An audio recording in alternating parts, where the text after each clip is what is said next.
So good morning. Today we are going to talk about role of surgery in cancer prevention. I am Dr. Rajgovind Sharma, head of the department and professor, surgical oncology, Mahatma Gandhi Medical College Hospital. So what are hereditary cancers and let me introduce the topic to you. 5 to 10% of cancers are hereditary. Hereditary cancers are caused by germline mutation. It is possible to diagnose mutant genes. Lifetime risk of cancer is significantly high in an individual with positive mutant genes. And it is possible to prevent cancer by high surveillance, chemoprevention, and surgical intervention. What are the features suggestive of hereditary cancers? If a patient develops cancer at an early age, like breast, colorectal, endometrium, cancer occurring in multiple generations of the family, multiple primary tumors in a single individual, uncommon tumor histology, clustering of same type of cancers in close relatives, bilateral cancers in paired organs, high-risk geographical and ethnic population, like the Ashkenazi Jewish heritage for BRCA mutation, and unusual presentations like male breast cancer at any age. So all these features suggest that it could be a hereditary cancers. When we see any of these features, we must keep in mind that it could be a hereditary cancer. Surgery represents the primary approach to cancer prevention for carriers of mutation in genes associated with high penetration cancer syndrome. Examples are BRCA, MEN, FAP, HNPCC, and HDC. What is prophylactic surgery? Prophylactic surgery is of value only if the mutation causing hereditary malignancy has very high penetrance. And there are highly reliable tests to identify patients who have inherited mutant gene. The surgery should be of minimal morbidity and almost no mortality, and suitable replacement for the function of the removed organ. It is not that just at the thought that it could be a hereditary, you take out an organ. It should be that the risk is very high. So let us talk about the hereditary breast cancer. The high-risk patients are those with strong family history of breast cancer, those with more than 20% lifetime risk of developing breast cancer defined by risk assessment tools, and those who tested positive for deleterious genetic mutation. Now there are genes associated with hereditary breast cancer. This chart shows the various genes, the associated symptoms, syndromes, and the relative risk of breast cancer at what age, and breast cancer risk by age 70 in percentages. So if there are two types of penetrance, the high penetrance genes and the low to moderate penetrance genes. So the high penetrance genes on the left side, BRCA1, BRCA2, P53, PTEN, STK11, and CDH11.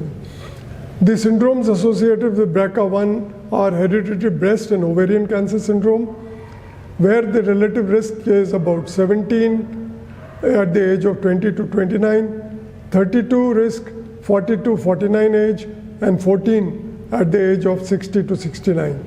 And the breast cancer risk by age 70 is 39 to 87% of the people will develop or may develop breast or an ovarian cancer.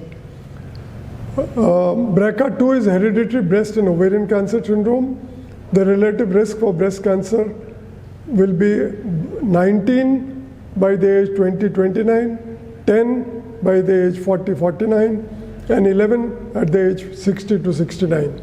And the breast cancer risk at the age of 70 will be about 26 to as high as 91%. If there is a P53 gene, then the syndrome is Lee-Fromeny syndrome and 1.46 overall risk. 56% risk of developing breast cancer at age 45 years, and more than 90 at the age of 70 years.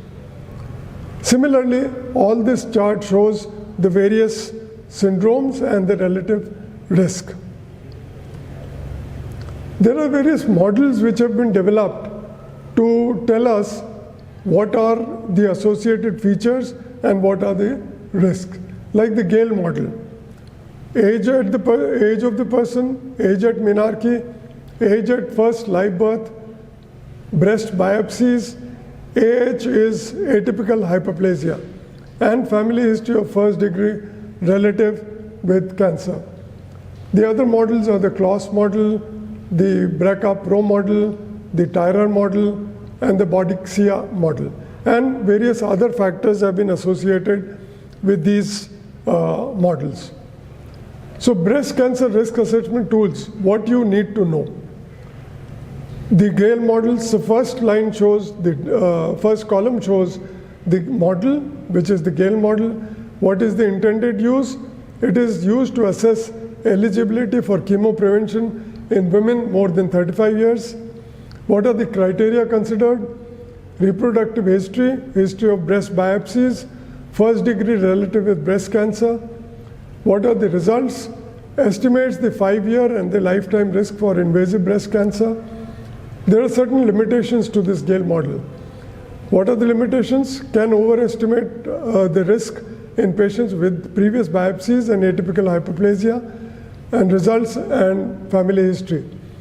How do we validate? Validated in independent projects, widely used to define excess risk. Modified models for minorities have been validated.